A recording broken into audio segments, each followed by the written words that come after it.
Will AI replace creators when it comes to shopping recommendations? If history has taught us anything, social commerce and creators will be just fine.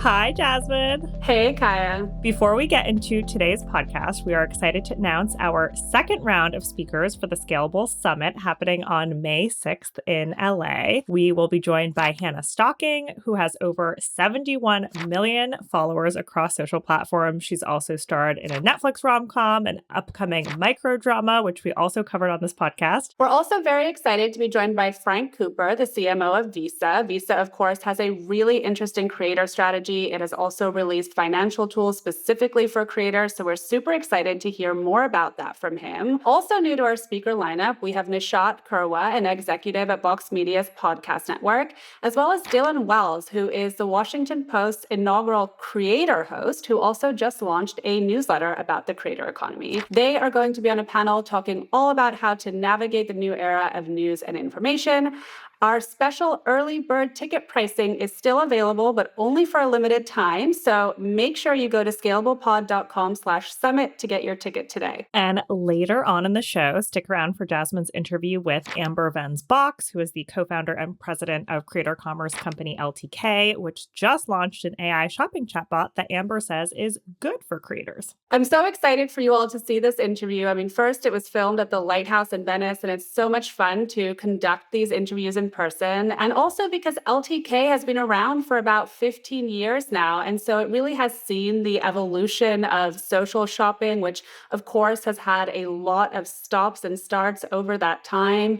Now it does finally feel like we're in a place where social commerce has been legitimized. Of course, it's facing a new threat, which is AI. And Amber and I talked a lot about that, what AI means for creator and social shopping. And we're also going to focus most of the episode on social commerce overall. But before we do that, we wanted to take a moment to talk about the global news that has been dominating headlines and what it means for the creator economy. Over the weekend, the US and Israel launched a massive attack on Iran, and Iran retaliated with its own strikes across the Middle East, including in Dubai and Doha. As we've discussed in the past, the creator economy touches everything now, from news and politics to sports and marketing, and the crisis in the Middle East, which escalated over the weekend, is no exception. So much news and information is playing out now on social media, and we've seen this before. In Ukraine, creators were live streaming and posting about their evacuation during the Russian invasion, and they gave us a really intimate view of the situation on the ground. And they also showed us the danger of misinformation and the ability for disinformation to go viral, especially in complicated and fast-moving situations. There are so many ramifications here. I mean, we've both spent quite a bit of time this year in the Middle East. We are, of course, by no means geopolitical experts, but we have been covering how the Middle East is becoming a hub for the creator economy, with cities like Dubai investing millions of dollars in bringing creators and businesses to the region. So the big question is, what happens next, and how does the conflict impact those efforts? It's certainly a big question that I think a lot of people are asking. But, to your point, we have spent a lot of time in the region recently. And, from our time talking to people in the creator economy and friends who are living there, I mean, one thing we've heard repeatedly is how safe it's been and how attractive of a place the Gulf states and Dubai in particular have become as a place to raise a family. I mean, it's much easier to get a visa to a place like the UAE than it is to the United States, for example. They also don't have an income tax, so people tend to end up earning more money there than they do in their home countries. Things like childcare and cleaning services are much more affordable than at least what we're used to.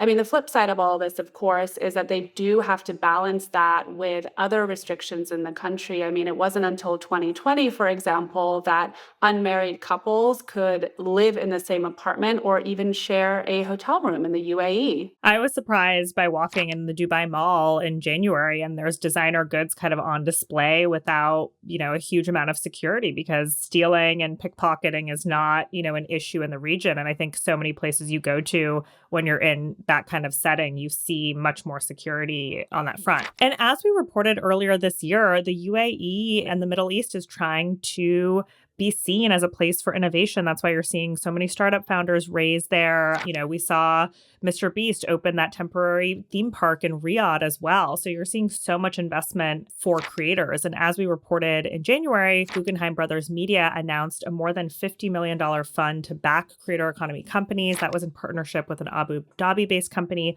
And as part of that agreement, one of the founders of the firm moved to Abu Dhabi from the US with his family. Other creator economy founders have also recently moved to the UAE, seeing it as a good place to do business. And it's too soon at this point to have any real answers for what's going to happen. But this certainly seems like it would hamper these efforts, particularly in the short term, and also give people pause from traveling to the region for conferences or business meetings. Yeah, I mean, it's certainly giving me pause. I'm supposed to go back to Dubai, in fact, for a wedding relatively soon, and I'm reconsidering whether it's, worth the risk to take the trip. I mean, it may ultimately end up that I don't have a choice in the matter if the airspace is closed, but, there's a lot of considerations that I need to weigh as I'm thinking about it. But anyway, I mean, I think you're right. A lot of people are in wait and see mode. It's too soon to tell what the ultimate impact here is going to be, but it certainly already has put some cracks in Dubai and other Gulf states' image as a safe haven in what is otherwise a very volatile region. And that could have a ripple effect on their efforts to attract creators and businesses from around the world. As you mentioned, Kaya, the Dubai government has spent at least tens of millions of dollars trying to bring in international creators as well as tech businesses and build the infrastructure around the creator economy and really help to position it as this hub for the global creator economy. And all of that, of course, is in an effort to look like a modern, innovative place to do business. In the meantime, though, as all of this is playing out, it's been really interesting to see how some of the region's top creators have been responding and reacting to the news. So on Sunday night, in the immediate aftermath of the drone strikes, I took a peek at a few of their profiles. And what stood out to me was that many of them either said very little or played it safe, meaning that they weren't really taking sides. Now, of course, I was looking primarily at creators in places like Qatar and the United Arab Emirates here. But one example, which is Dubai-based Mo Vlogs, he has about 12 million YouTube subscribers. He wrote on an Instagram story, quote,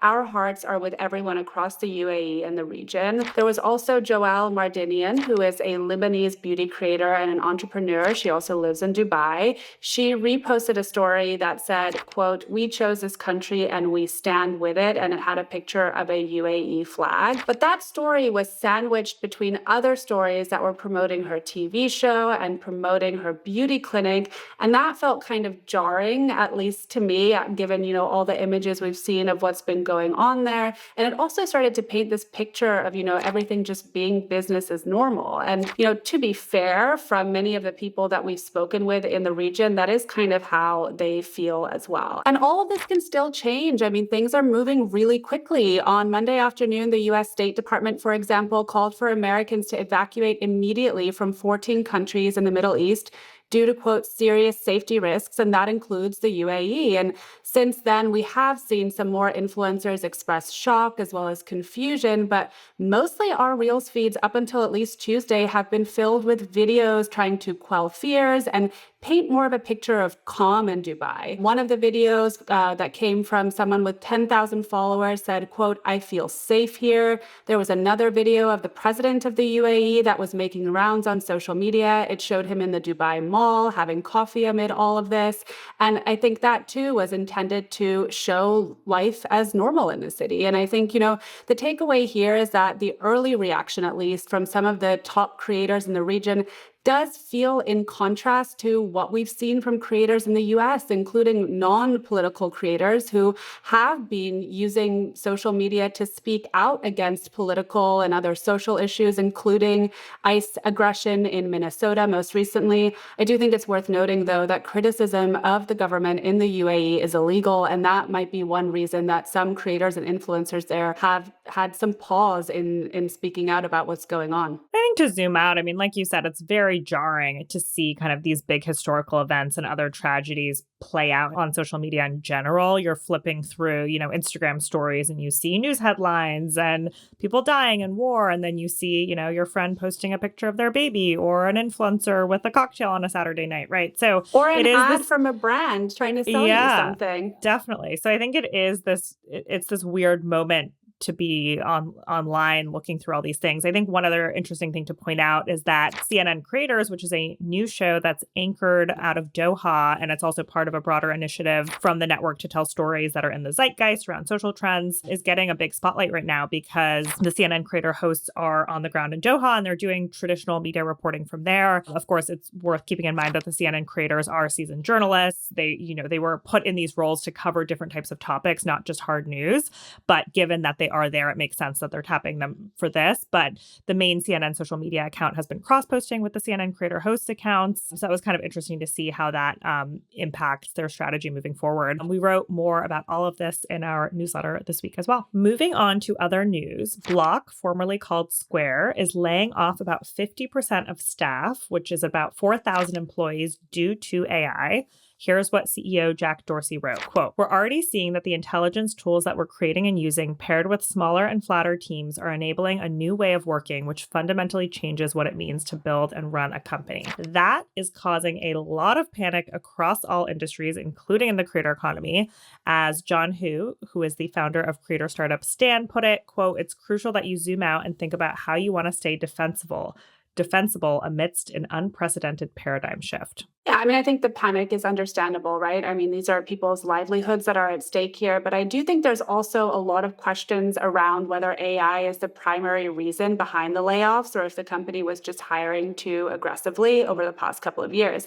Either way, though, I think this is going to be a big test case for AI in the workforce, which so far actually has had pretty mixed results. If you remember back in 2024, payment company Klarna famously said that AI could do the job of 700 customer service agents and then subsequently reduced its workforce. And that included a lot of customer service roles. Flash forward a year later, it started redeploying people from around the company to those customer service roles, according to a report from Business Insider. And the CEO also admitted that it had maybe gone a little bit too far. At the same time, though, I actually just saw an article with an interview with the CEO of Klarna, and he was talking about how by 2030, the company is going to have fewer than 1,000 employees, which is down from about the 3,000 it has today and 7,000 it had before those workforce reductions. That is shocking too, but that's also almost 4 years from now, which is an eternity in the tech world. And I also think a lot longer than what a lot of people might imagine when they see, some of these quotes from Jack Dorsey, for example. And given how fast, the technology has been developing. I mean, what we have today is very different from the ChatGPT already of 2024. But I have to say that it's not necessarily going to be smooth sailing for Block. I mean, one of the other things that he wrote was that these technologies may not perform as expected, may require more time or expense to implement effectively, may introduce operational or cybersecurity risks, or may fail to enhance productivity and maintain operational efficiency as expected. Okay, that is a mouthful. It is a direct quote, but what it's basically saying is that there's likely going to be some hiccups along the way as they make this shift toward more AI. Yeah, but I think at the same time, it's hard to deny that AI is not already transforming, right? Totally. How people are engaging online, including, how they search, how they shop. Both things can be true at once. I mean, I think we find this in our own work where we're like, oh, we wish AI could do, XYZ, especially as we're, a lean team of two at the moment where it's just not there yet. So both things can be true where the technology is advancing super quickly, but it's still not at that level, at least for us, where there's certain things we love AI would do. There's also the human aspect of it too, right? I mean, you still have to train people on AI as you're implementing it into your business. And I think that's one piece that a lot of people forget about it because most people at these companies aren't trained or have the skill set to use AI yet because it really truly is a skill. And it's moving so fast as well. So as these companies are trying to kind of figure out how to integrate AI internally, they're also trying to figure out how to keep up on the consumer side. So we've seen companies like Gap and Amazon launched their own AI chatbots to help people discover and buy things from their site.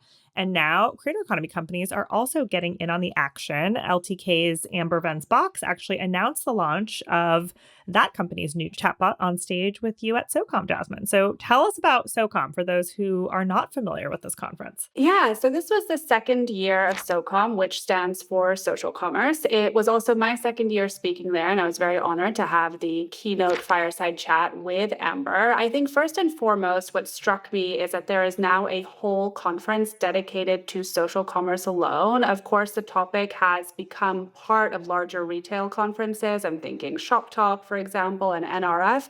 But it tends to be a side note, despite there being tons of interest in the topic. And I remember once giving this 7-minute presentation on social commerce and how it's evolved. And at one of those conferences, it was basically the only session that was dedicated to social commerce. And the room was totally packed. So there's definitely been a lot of interest there. But again, it just hasn't been a big part of these conferences. And I think, having this dedicated conference really shows that it's a real industry now. And more than that, it wasn't just social commerce specific companies that attended it. Of course, you had Whatnot, you obviously had LTK, you had a lot of influencer marketing companies that were there. But the second keynote of the day was actually given by Amazon. And then you had companies like TikTok, Pinterest, Gap, YouTube, all speaking, which I think just goes to show that it's now an industry that's being taken seriously by large tech platforms as well as big brands and retailers. Yeah. And I mean, like your 7-minute presentation, which I'm sure was fabulous, you were one of the first analysts that did take social commerce seriously. And you started covering it back even before the pandemic. I think COVID obviously really skyrocketed the space because everyone was shopping online.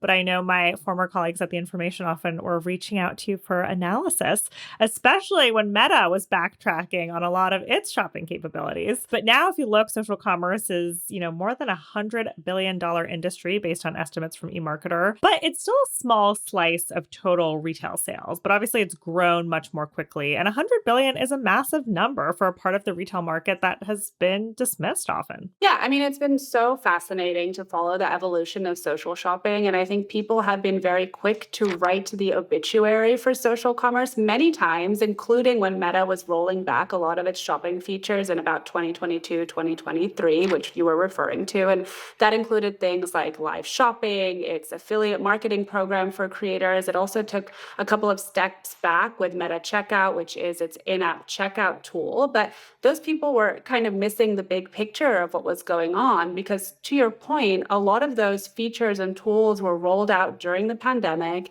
Meta, as well as other social platforms, really wanted to capture a piece of the online shopping boom. But that was not the only reason.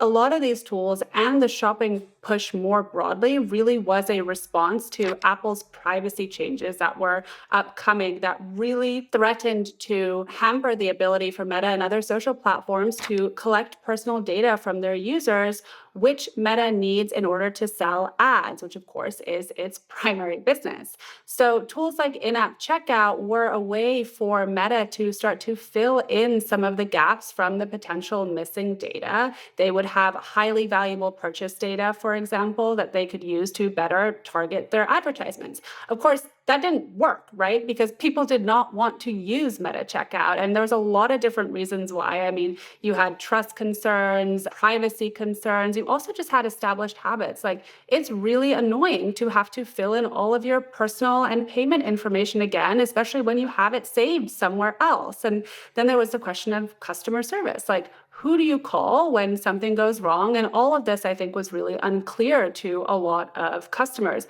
It was also really unclear to a lot of brands who didn't end up signing up for Meta Checkout for similar reasons. I mean, one, they probably already had multiple sales channels and they didn't want to add another one, especially one where they may not have had as much control over the data or the customer experience. And so it didn't end up working the way that Meta had initially intended for it to. Yeah, and if you think back to what was happening kind of in the news cycle at that time, Meta was in so much hot water over privacy concerns that people were not comfortable. When is it not, though? Okay, but right now its moment is teen safety. So like True. That's that's sort of the moment now, like right now. And I know those are related, but I think now it's more like we're in this like social media addiction, social media is bad, Instagram's bad moment. Whereas before it was like meta privacy was like the headline. And I think the habits also were a huge part of this, right? Like people were totally fine with shopping via an ad on Instagram, but few of them wanted to kind of check out directly, even though logically that feels easier. You don't have to like go to a separate page, even if you have, your login saved there. Then you have to type it all in again. It annoys me. And I think also the other thing I was thinking about when preparing for this episode is like, just because there's stops and starts doesn't mean that like the trend goes away. It's the same thing. Like Meta and all these companies rolled out the creator funds and then rolled them back and then brought them back in different capacities. Like all through those times, yes, maybe the internal company priorities shifted, but it doesn't mean that creators weren't important. Same thing. Obviously, commerce has been a huge, huge driver for their ad business and for the company. So it doesn't mean that people were like, oh, suddenly we're not shopping from Instagram ads anymore. Yeah. And to that point, I mean, it's very notable that Meta did not pull back on any of its shopping ads. Instead, it pushed further into them because it recognized that shopping and product discovery, inspiration, generally from creators, is a really important reason why people use a lot of its platforms, right? At the same time, though, just back to sort of like the overall story and why some of these shopping features were rolled back by Meta, we were also in the post-pandemic ad slump. And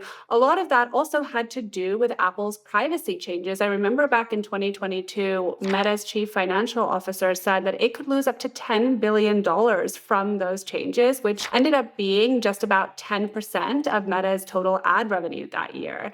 And that was just before Meta entered its year of efficiency. Do you remember, Kaya? In 2023, I sure do. it had had its first ever year-over-year decline in ad revenue, and it knew that it really needed to reorganize and refocus on the things that are bringing in money. And the shopping features, for the most part, I mean, they were resource heavy, they were also costly, and they weren't bringing in the kind of revenue that Meta needed at this point. But again, none of this meant that people weren't shopping on social media. They were. It just meant that Meta's priorities had shifted. Yeah, and I think the other thing too is they often we see these things ebb and flow depending on what their competitors are doing. So then, of course, we saw TikTok Shop burst onto the scene, and there was also a lot of skepticism around TikTok Shop, and a lot of it was warranted, right? Like I think people's initial impressions were this is kind of a Temu like, Amazon ripoff, lots of low quality goods. They weren't entirely wrong. No,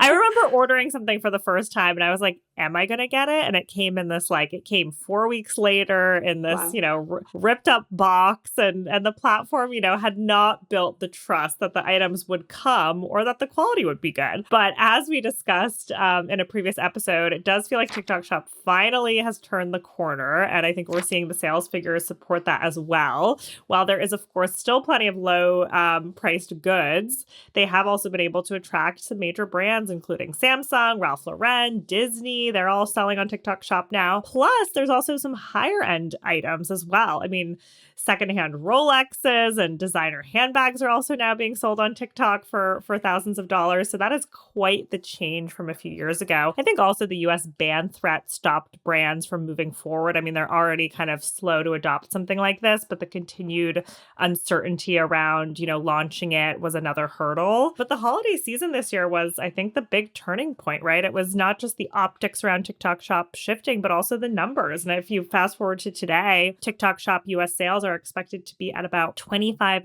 billion in 2026. TikTok Shop is such an interesting one too, because even before it launched, of course, people were already shopping from TikTok. I mean, it too had commerce ads. And I think the one thing that kind of has worked in TikTok Shop's favor and that I wrote about at the time was also that TikTok, of course, has a really large Gen Z user base. And Gen Zers, unlike, baby boomers on Facebook or Gen Xers and millennials who are on Instagram, they don't have established habits in the same way with retailers. And so there was a lot more experimentation, I think, that was likely to happen there with their shopping. And they're also a lot more trend driven. And of course, that's what TikTok is known for. Beyond that too, I mean, I think just looking more broadly at the retail landscape and the ripple effect that TikTok and creators have had on the shopping experience is kind of undeniable. And I think really just speaks to the overall importance and staying power that social commerce has. I mean, I was was in Ulta the other day. They had this end cap of, trending beauty products from TikTok. And then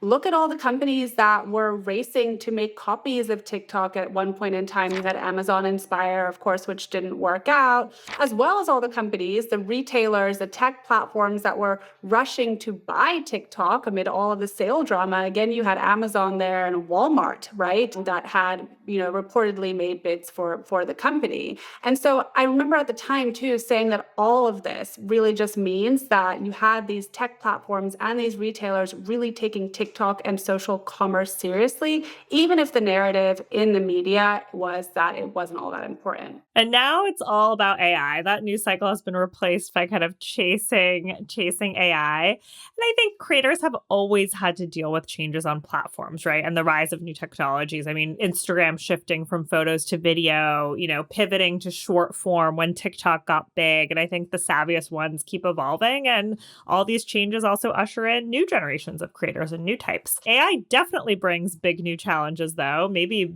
bigger than any of these other shifts. I mean, I think as people search more using AI, there's a lot of downsides for creators. They risk losing visibility if they're pushed down or replaced by AI summaries. And the credit is a huge issue. I mean, we've seen this time and again where AI is not crediting where the work is coming from. And all of this could translate into declines in viewership and engagement on their core platforms, I think, and potentially maybe people tuning in less to original content from creators. It could cut into affiliate link earnings, all sorts of things. I think obviously these concerns are, more serious for some type of creators than others. If you think about like food creators and travel creators who are curating, recipes and travel guides, right? Like the links can get buried, the credit, like if you're searching for a travel guide and you're turning to ChatGPT, right? And ChatGPT is telling you, the top destinations and where to go. But I think this is, as always, nuanced, right? Like people search in different ways, they make decisions in different ways. Like, yes, if you're looking for quick answers or you're just doing research, maybe ChatGPT is replacing some of that or other chatbots. But I think people are always going to search for social proof. You're still going to text your friends for travel recommendations, for restaurant recommendations, and people are still going to turn to creators who have also been to those places and whose recommendations they trust. And that's really hard for AI to replace. Yeah, I think that's such a good point because shopping comes in many different forms, right? And I think we kind of lump everything into this e-commerce bucket. But I think for the most part, the type of shopping that people do on AI isn't the type of shopping that they're doing on social platforms or with creator content. And Amber and I talked a lot about this too in our interview. But like, if you take ChatGPT for an example, it is great when you have a product in mind or if you're looking for a deal. So, that wedding that I mentioned that I'm maybe going to in Dubai soon, I'm a bridesmaid. So I have a color palette and I put it into ChatGPT so it could find me options for a dress to buy. And it gave me a ton. Some of them were good, some of them weren't, but I think that's more a matter of personal taste than anything else. And it also gave me prices and discount codes. And I appreciate all of that because, as it goes with bridesmaid dresses, I'm probably never going to wear this dress again. But when you're shopping from creators or on social media more broadly, most of the time you're just browsing or looking for inspiration, or you've gone onto social media for an entirely different reason and you've just stumbled across something that you didn't even know that you wanted to buy. And this is an entirely different mindset. I remember when I was, way back when first describing social commerce to brands and marketers, the thing that I would say is that social media is like a digital shopping mall. Like sometimes you are going there to buy certain goods, but it isn't always the primary reason. If you think back to the 1990s, like I used to hang out in a mall, there would be concerts in a mall. I mean, there was tons of different things to do. And now you have influencers and creators who are basically like the salespeople, right, that you had in the mall before, or the ladies at the beauty counter who would help you pick out the right shade of lipstick or foundation or whatever it was. So that kind of paints the picture of what, social media is like in the shopping experience. That also poses a lot of problems for social platforms and points to one of the reasons why they haven't been able to build social commerce to a bigger share of the overall retail market than what it is today. I mean, they've never really been able to build a search business, for example, the way that Amazon has. And there's a couple of reasons why. I mean, one, of course, their search is a mess. I think we all know that. But two, they're not able to show intent in the same way that an Amazon can, right? When you're going onto Amazon, again, you probably have a product in mind and you're in a shopping mindset. That isn't necessarily the case when you're searching for even, say, a lipstick on Instagram. Yeah, and even like Pinterest, right, where you do have that intent, has struggled Yeah. also to convert that into sales. So it's been a tricky one for these platforms to crack. So do you think it's possible for AI to completely change how we shop and overhaul that? I mean, I think it is already changing the way that we shop, but I think that it's more nuanced than maybe many of us think, right? I mean, the path to purchase generally isn't linear. You might, find one thing on social media, then research it on ChatGPT or say Google, and then buy it on a retailer site or even in store. And, that poses a lot of problems for brands and retailers and creators, like you pointed out, because it becomes really hard to track and attribute those sales. But that's not something that AI chatbots are going to be able to solve magically. And, again, to your point, they could probably exacerbate the problem because they're not giving credit to the original source. And that makes it even more difficult for brands to understand where that sale truly came from.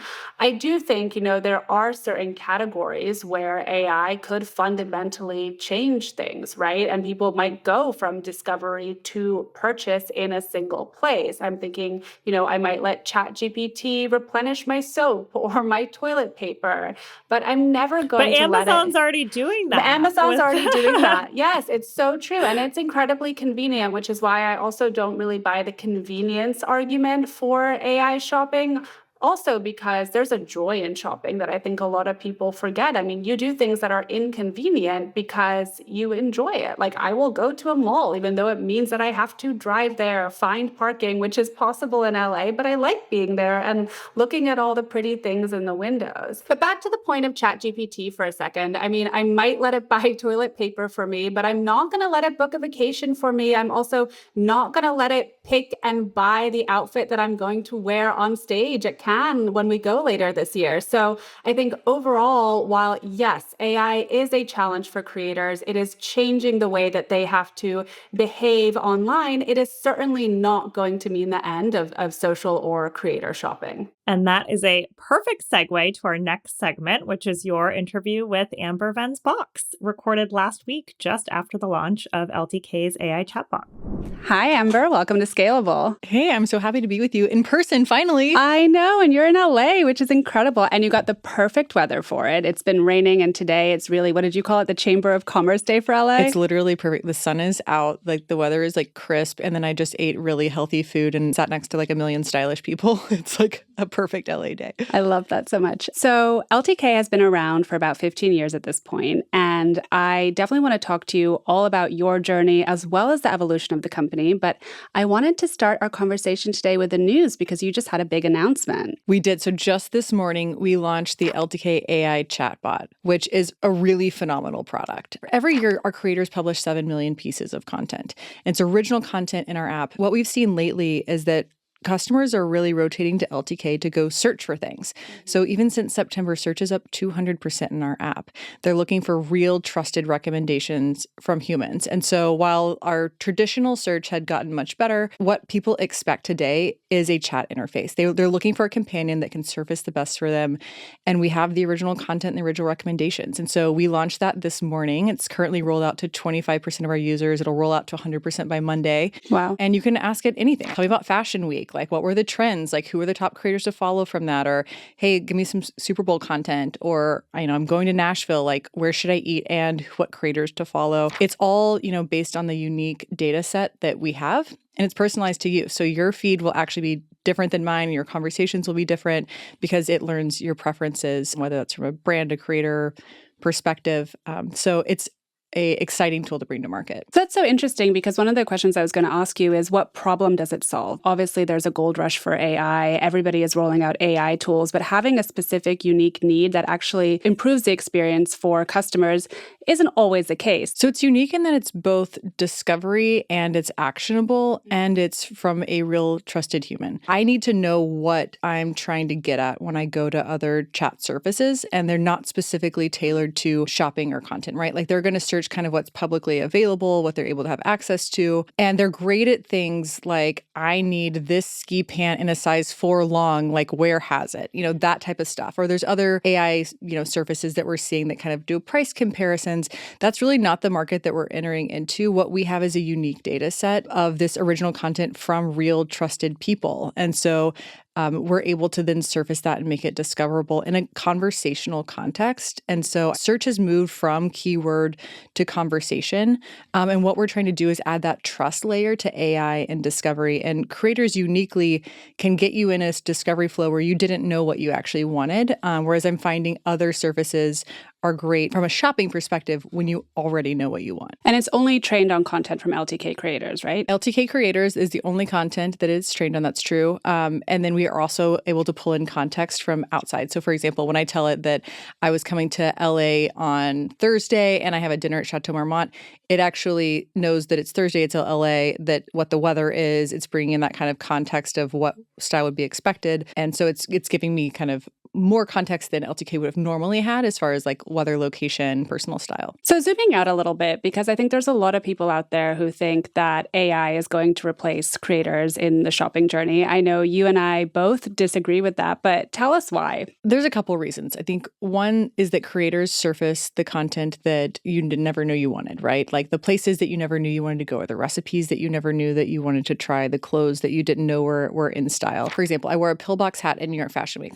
I did not come up with that on my own. I found that actually through a creator. And even if I then go to an AI and say, hey, give me the best price on a pillbox hat that can be here by Thursday, the discovery point is still the creator, right? And it's still a real human that I'm following because I admire or I trust in some way. And so the originating point is still kind of that human creation. Let's back up for a second, because there's actually, because everyone knows now that the feeds are proliferated with AI, and because then you're layering in algorithmic feeds where you no longer know whose content you're seeing, you have this real trust crisis online.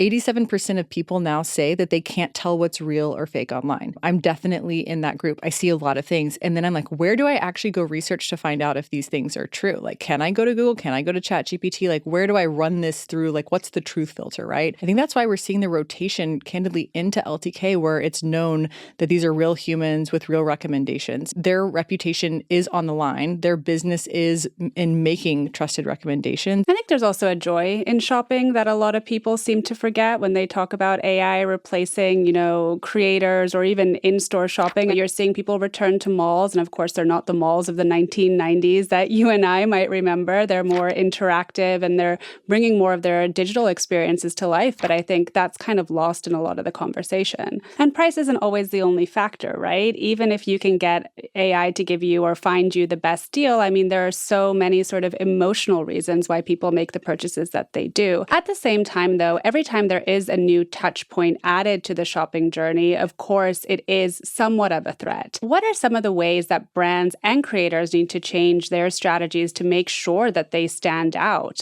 in this age of AI shopping? It's really changing everything. Some of the cool partnerships that we've been working on, one is we have with Apple. They are seeing that their content is being taken across platforms of all kinds and then run through some sort of a lens or some sort of an AI filter that's saying, oh, this is what that was, and then giving that platform credit for the purchase instead of the original creator. They, in the fall, started ingesting the LTK library. So in the Apple handset, when someone takes a screenshot, you have the opportunity to see Google, LTK, and Pinterest. We're seeing that 68% of the time, they're actually clicking through that LTK content from that screenshot and then going to that originating piece of content. So I point to partnerships like that as like the unique things that are happening that keep really the tracking such a simple word, but like the tracking intact, like the creator's getting credit, the marketer understands where it came from, the consumer is assured that actually the recommendation is coming from the originating source and not just an AI who's saying, hey, this is what I think it is. Things like that move it forward. And look, I'm here in LA talking to marketers all day, and they are thinking deeply about like, what does attribution look like in this new era? And so we are working to make sure that the consumer has that confidence in the product that's being recommended. And it's not just a product, it's the product. Speaking of talking to marketers, you've also recently shifted your focus to be more on your brand platform, which is relatively new. So tell us about that and why you're so bullish on it. I'm super excited about this. It's a maverick move. It's quite rowdy. Not everyone, even internally, understood the thought process behind this. But for context for your listeners, LTK, like you said, we've been in business for 15 years. We have scaled marketplace on all sides. So we have 38% of Gen Z and millennial women using LTK every month. We have 400,000 creators running their business on the platform. We have 8,000 paying brands because they're receiving sales. When I looked at what's the next unlock for this industry, what I started to see from a marketer empathy perspective was they were licensing anywhere from 3 to 5 different point solutions in order to have the tooling for the creator marketing. They're licensing for creator discovery. They are then licensing for product seeding. They're then licensing for their tracking. And there's a million things that have to go on to connect these dots, right? And different types of creators and in different places. So typically these platforms cost around $100,000 a year and up. And then you have to staff those platforms. That's a huge barrier to entry for some of the most amazing brands in the world. So last year we said, hey, what if we spend this whole year, we build a whole new platform. We make every drop of data accessible to everyone. We then build all those workflow tools that they've been using everywhere else, all in a single place, and we provide it for free unlimited seats. Because if we do that, every marketer in the world can come in, they can find the right people, action them quickly at low lift, totally at scale.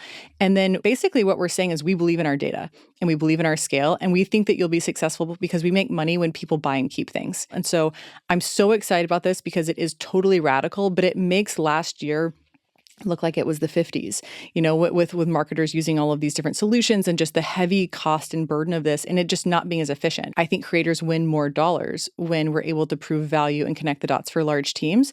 We have teams of 1 using this platform. We have teams of 100 using this platform. And you'll it's see all more free. news. It's all 100% free. It's not freemium. It's free. Could you ever imagine a world in which you would charge to use these services? I mean, I feel like with the wealth of data that you have from LTK, this would make for a, premium paid product you could sell to brands. I think our approach is just a little bit different in that kind of leaning wholeheartedly into the paying for success, not access. I also think that the size and scale of our network means that we get to do really interesting things, even for the consumer, which ultimately helps these brands because these brands have sadly been playing ball and the creators have been playing ball on kind of borrowed surfaces. And so we are truly built to make sure that the creator is successful, the brand is successful, and the consumer is successful.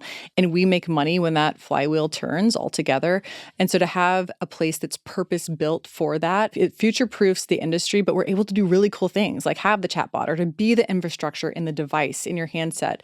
So it just allows us more leeway. But I think that this is how you grow the industry. I think putting up those sort of barriers now in the age of AI, really the differentiator is the data.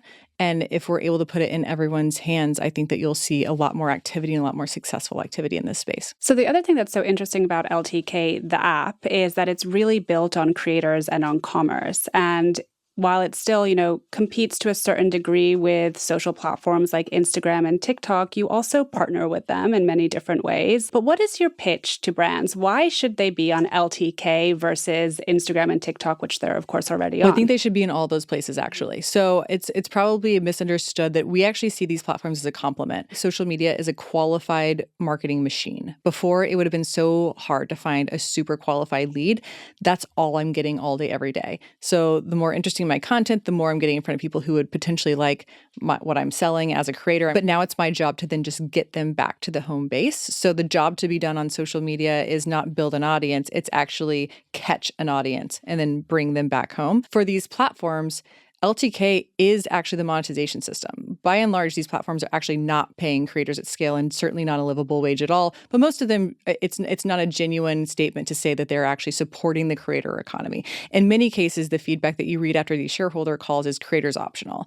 AI is writing them out. That's sort of the narrative there. It's really actually a mutually beneficial relationship at this point. And you're right. For many of them, we have partnerships with them. And being that infrastructure layer, that's our approach. We already have 8,000 retail retailers integrated. We have 1,000 join our new platform in the last few weeks. Like, this is a single door for all of these platforms to both access, to be the access point for the brands, but also for creators who are serious players, not the ones who are sitting and like, spinning up, oh, I think TikTok Shop, maybe today I'll start talking about this water glass and we'll see how it goes. People who've really built a community and an audience. And so I think being that single door is why, we get to do cool things with Apple and with Pinterest, and we've done great partnerships with TikTok. And I think you'll continue to see more of that. It's very interesting that you brought up earnings calls, because we actually did an analysis right after the last earnings season, kind of looking at how many times these tech executives mentioned creators on the earnings calls. And on Meta's call, for example, creators did not come up once. So it does just go to show you that, their priorities are changing. And right now it really is AI. Executives and,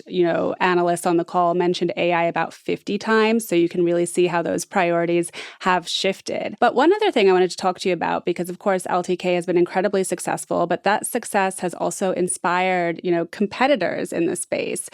Not all the businesses are exactly the same as LTKs, but you are competing for some of the same shoppers. I'm thinking about, for example, Whatnot and ShopMy. So how do you remain competitive as the market gets more crowded? I've always thought of our biggest competition as being big tech on every dimension. And so that's where we've looked and aimed and really thought about what are the dynamics here, and then how do we future-proof this industry for our creators? That's still the ultimate goal, which is why you've seen LTK continue to innovate over time. As far as kind of new entrants into this space, I'm sitting here today at a social commerce conference where the room is filled with high-level C-suite executives that are focused on this space specifically. So there is an industry here. I will say there's some categories that I think we are conflated with that. So for example, Whatnot is amazing business. Those people hold inventory. And so we think of ourselves entirely different in that, yes, we have talent. Yes, they're creating content. But the reason live commerce works is when you understand the inventory and you're able to say there's 2 left, there's 3 left, or let me discount it further. Our creators don't have that level of control because they actually don't hold the inventory. They're asset light. And so 2 very different business models, but in a space where you're using humans to compel someone to ultimately purchase. I think, other point solutions we've seen pop up in the market have given us ideas. They've sharpened us. I was talking to Baxter the other day, my husband and our CEO. I'm like, what's some of our very best years are when the market fills up or there's funding that happens, because it really sharpens us and it really sharpens our team. It's like the best gift ever. It's like when you have a super hard workout and all of a sudden you start care about your nutrition because you've got a goal and a focus. And I think about this last year as I don't know that I would have had serious urgency to do major innovations like we've just done if there wasn't such momentum in the market. So in a lot of ways, honestly, our best years come out of those scenarios. A couple of months ago, I remember being really surprised because there was a lot of buzz, including some headlines, and people didn't really understand how big of a business LTK really was. And I was surprised at their surprise, and many of them were men. And so when you think about that, especially, in terms of expanding your audience, which I imagine are primarily women, how do you sort of approach that? You're right. Our core user is largely female on really all sides of the business. We're seeing a kind of growth in categories as we move into kind of cooking and active and travel. You're starting to see more people move to our platform. But I think of many of these industries started actually female first. Even Pinterest was largely a female platform as the creator economy started with mommy bloggers. Yes, yeah, exactly. So when people aren't our core user, I'm typically engaging with them in a financing setting. And so we've been meaningfully profitable for a very long time. And so it's on me, I'm going to say, for not educating the market kind of about what's going on. It's just because we've not been in market. Investors do great when they invest in an industry they understand. Some of the biggest fails in the creator economy have been people who don't use the products and don't understand it, making big bets because they're the next LTK. I can probably name 12 companies that were the next LTK that no longer exist, including ones that had over 100 million funding and unicorn status. And so I look at that. It can be frustrating because I felt like I sat and earned every dollar being a female blogger in my 20s from Dallas, Texas, trying to raise money. So I will say, certainly, on a human level, it's been pretty annoying to see people use the LTK pitch book and say, I'm just the next one, just let me be number 2. And they get 50 million out the gate. And you're like, wow, I worked for over 10 years before I got that kind of funding. But at the same time, I own my business and I still exist. So there's a lot of female investors, and that's a growing category too. But I just think you have to be a user of the product to understand the industry to do well in this space. So let's talk a little bit more about being a female blogger in Dallas, trying to make some money. Take us back to the very beginning of LTK, which was reward style first, no? Yes. So my background's in the fashion industry and in retail. I always knew I wanted to work in that space and just never knew where I'd land, so I tried it all. And, I lived in LA. I was going to be the next Rachel Zoe. And then I went to New York and I was working in wholesale manufacturing because I actually had my own jewelry line. I was trying to learn that space as well. I unknowingly educated myself on all sides of the industry, and then I was trained in PR. So I kind of started to really understand what everyone was looking for from each other, which I found to be very helpful. And I think in any industry that you're in is a really helpful, useful thing to do, is understand what drives every side of the market. And I was doing personal shopping to basically fund my jewelry line. And so I was bringing people clothes into their home, dressing them, and I was getting paid by retailers a commission for selling them clothing. In 2010, I launched a website, and this was the time when websites cost $20,000. I was on a literal payment plan for this thing, but I thought, it was early days of websites. Vogue didn't have a website, Neiman's didn't have social media, and that was my, world and context. Not many people were online from an e-commerce perspective, but Net-a-Porter and Shopbop were. And so I would document everything that I was doing from this personal shopping perspective and tell people where to buy it and what brands, and people loved it. They were invited into my world. I'm sure. Oh my gosh, the Dallas Morning News did this article, and it was she's giving her services away for free, because my services were styling and dressing people and telling them or bringing the product, into their home, and they're this is the digital version and it's free. And I just thought they didn't understand. I was no, this is a marketing tool. And then I found out very quickly they were totally right. And so I was forced to bring that analog business online and create the digital version, because I'd cut myself out of my business and I now had a $20,000 bill and a photographer that I paid. So that was the earliest days of LTK. We've continued to move through social media platforms as they've popped up and just figured out a way to make it accretive to our businesses and as a way to expand the creator opportunity. And, we've gone through different development cycles. It was all building out the tools for creators, and then it was really building out the tools for consumer, which we felt kind of forced into because we could see the writing on the wall that social media was no longer going to be a place to house an audience. And so we said, we've got to start investing very seriously. So in 2017 was our first meaningful investment, launching the app. And we've been growing that just heads down ever since. Actually, it's over 60% of the sales volume we drive annually is now on our owned and operated. And so it's become very meaningful to this business and to our creators and our brands. And if you think back to those early days, how hard was it to get other bloggers and retailers on board with what you were building? Yeah, so it was hard for a number of reasons. One, the word blogger wasn't even in the dictionary. So there weren't many of us. And so in that way, it was fun because we kind of found each other through this. I spent hours on the phone with every single customer, both as an admirer of theirs, but also teaching them that hey, what you're already doing, you can make money doing what you're already doing, and being an intimate part of their lives those early days. On the brand side, it was very slow in the beginning. This was pre-LinkedIn. There was no way to find anybody within these kind of businesses. And so I'll give you an example. I always wanted to work with Net-a-Porter because they had luxury products, and I wanted to be able to be in business and talking about these products. The way that I got to them was our intern's boyfriend. His sister lived in London. Her roommate was a web designer at Net-a-Porter. And I only found this out because everyone that I'd meet, I would bring it up in conversation. I'm do you know anyone at Neiman's? Do you know anyone at Neiman Marcus? Do you know anyone at Net-a-Porter? I mean, I was just constantly who knows retail people? And so it would be that kind of a path. And I'd get someone on Skype and sit there and kind of try to explain to them what a blogger was. Because at the time, it's all celebrity, all magazine. And so they're even if they took the call, they're hey, I mean, the conversations I had with these big department stores at the time was I would get fired if I paid a blogger. This is a weird subculture. This is not where we are as a brand. I don't understand.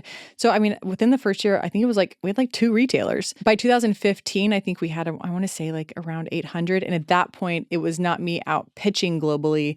It was actually, we started getting inbound. So I was a keynote at South by Southwest. And that was just the timing is aligned to that. And that was when people the brands just started actually coming to LTK. And it's weird to think that was 10 10 years ago now, but that's when we kind of first started the flip. Which was the first retailer you worked with? Chatbot. Oh my gosh, I have a great story for this. They were a little bit easier to track down because they had contacts on their website. And so I emailed in to this sweet man, Tim. Thank you, Tim. And he took a phone call with me and I explained what we were trying to do. And I was like, you don't have to pay us anything. It's totally free, unless we drive sales for you and then we'll agree on a commission. I talk him through this whole thing. And he actually agreed. So I remember when he said yes, I was living at my dad's house at the time, upstairs in the game room, and I ran downstairs and I was like, Chatbot said yes. They said yes. I was like, we have our customer. Da, da, da. And he was like, what's wrong with you? And I was in hives. I was just so stressed out because this was corporate. I was 20 years old. This was a corporation. I thought of them as just the biggest ever. And I'm talking to a real professional, but I was so excited. And I definitely remember that moment. And then with the Net-a-Porter, I was on Skype in front of, we had no money for anything. And so I took a old canvas out of my bedroom from when I was a child. I painted reward style on it, hand painted it and hung it behind me. And I would sit on the Skype calls and I'd pull my hair back in a bun and put pearls on and a nice shirt so that people thought that I was older and professional. And I was like, here's our brand right here. Yeah, I want to talk to you a little bit about funding because you raised in 2021, is that right? Amid the creator economy boom? We were 10 years into the business at that point. So about 5 years into the business, we raised a very small round. It was $13 million. I cannot tell you, I've lost easily 20 years of my life through that fundraising round, both because I had never done it before. I was newly married. I was also newly pregnant and showing more by the day. And I was a girl with no background in anything walking around San Francisco time when every investor was a man. And so there was just not a lot of hope. Also, I was highly offended by the term sheets that were put in front of me. You spend a lot of time with these groups and knowing the business and you're pouring over it day in, day out. And you're spending time away from your business to go do this stuff. And then the term sheet comes and it's a huge stack of papers. You're negotiating for months. It's expensive. It's offensive. I feel like people were trying to invest nothing. And then someone's trying to buy 10% of the company, but they want every right. They want to basically run the entire company from a legal standpoint. Did you feel like this was the norm or? I think people look, I'm not in anyone else's term sheets. Right. I find a lot of the terms that were put in front of me to be offensive. Where we landed with our most recent partners is great. But I also have a larger business and more leverage and a better legal team around me and all of that stuff. But if I would have taken that, I would have basically had no say. Every decision through the business would have been needed approval from this group, or they would have dictated. I would have no say in my own business. So one last question. A lot of companies try to rebrand. Most of them don't do it very successfully. You have done it successfully quite a few times at this point. Why do you think that is? Oh, gosh. Okay. The rebrand. So I'm quite literal, which can serve me well and then sometimes doesn't always. But that's why reward style started out by being called reward style. And it was because my thought was if you have great taste, you will make money because people will buy the things that you're recommending. It turns out it was available on domain.com and we ran with that. That was fine as a B2B company. It was literal. It made sense to everyone. They got it. And then when we entered the consumer space is when it got a little more complicated because here's the deal. So Instagram became big and our creators were like, we want to monetize this new audience we have. Mm-hmm. But it's at the time, especially a closed walled garden, mobile, you can't click out of it. There's no links out. Think about 2013 Instagram. So we actually had to make a consumer product that was built in with the Instagram API that would, if you liked the piece of content, it would actually trigger an email to your inbox. So we literally went to Marfa, Texas, went and sat in the hotel, and we were like, we're not leaving here until we come up with a way to monetize Instagram. This is what we came up with. We own a ton of IP around it. And it was called, again, literal, like to know it, because you could like it on Instagram and we would send you an email and you would find out about it. We needed people to register their emails so that we could do this for them. And so, again, we went the literal route. But then we launched an app. And internally and with our clients, there were super users. It was just LTK, LTK, LTK. And that was just the shorthand to discuss what we were discussing. And we were like, well, if we're going to the expense actually of creating two brands, and then who is the brand that's talking to our customer? Because actually our customers, we'd have brands apply on Like to Know It, and then we would approve them from reward style because that's the infrastructure layer. And they're like, I didn't apply for reward style. I just want to be on Like to Know It. And we're like, well, that's the same thing. So it became too confusing. We were supporting two distinct brands. So then we made the choice to rebrand globally as LTK, because really there's a technology infrastructure and then there's what the consumer ultimately sees. Rapid fire. What was the last thing that LTK inspired you to buy? A heated chair for soccer games.